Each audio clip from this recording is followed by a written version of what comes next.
Lawmakers are vacating Congress before passing a new farm bill. House and Senate members face a September 30th deadline to agree on legislation.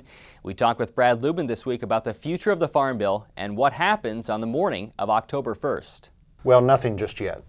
Technically, the authorization for the '08 Farm Bill expires on September 30th, and pending approval of a new bill, or in this case, as Congress failed to do, even an extension of the current bill, we do revert to 1949 legislation. It's the so-called permanent legislation of the Farm Bill. Meaning what? What's covered, what's not covered in that? Well, in the permanent legislation, we have a very specific sort of safety net for commodity programs, including the concept of parity prices that we have been tracking as by statute, but we haven't implemented in more than 50 years.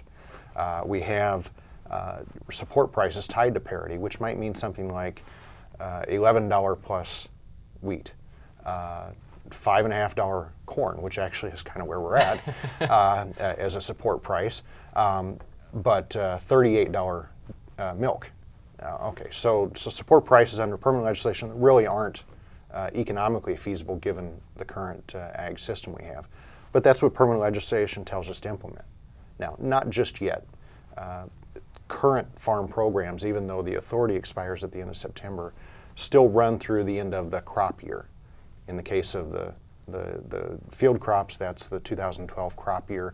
So corn and soybeans specifically. Corn, soybeans, wheat, etc. So it's the 2013 harvested crop that's the first one subject to that change in legislation if Congress doesn't do something new. Which would be winter wheat, correct? Winter wheat producers are already planting. They've had to do this before. They got to make planting decisions based on best expectations, knowing that they don't know what the farm program will look like. Chances are the proposals for the new farm program don't substantially change the dynamics or the economics of planting wheat, so producers will still make good decisions this fall. But before that wheat is harvested, we better have some form of a new bill in place. And part of the farm bill is food assistance. That was covered already. That's covered last week. Well, correct. Food assistance is also authorized only through September 30th. But the appropriations process. Last week, Congress did pass a continuing resolution in order to make appropriations for the next 6 months to keep the government moving, even when they can't pass a full year appropriations bill.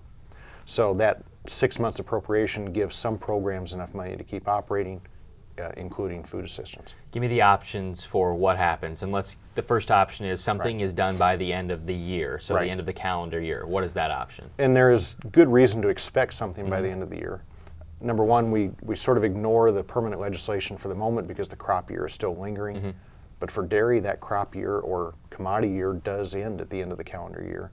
They do need a new program in place by January 1, or we start trying to figure out parity prices on dairy. So there's impetus to do it by the end of the year. There is also political momentum because of, quote unquote, the fiscal cliff. Congress has to address tax legislation. They have to address a spending bill prior to the automatic sequestration that would start January 2nd. If they address either of those things, the fact that they have a consensus farm bill ready to go that saves money helps to pay for those things. When you say have to, that means they will? One would hope they will. That's right. If they can pass some of that legislation, attaching the farm bill to it to help pay for it is a viable option. On the other hand, not knowing how the election will play out, if you imagine a shift in control of Congress to either party as opposed to the current split control, imagine a shift in control to Congress. A new Congress might choose to rewrite the whole farm bill and not even stick to the current proposals from both the House and the Senate. And at that point, the deadline is? At that point, we get just enough of an extension in December to forestall 1949. But we get just enough of an extension to let the new Congress pick it up and start over. So farmers right now, what do they need to be doing? Do they need to be doing any different than they were doing under the old farm bill or before September 30th? Management and marketing has not changed for the moment. We're not ready to implement 49 support policies, and we're not going to. It's just a question of when we will get something new. That new thing will definitely focus on risk management. That means crop insurance is still the fundamental part, as it has been for the last few years. It means the rest of the safety net probably complements crop insurance, and producers will get to figure that out in time.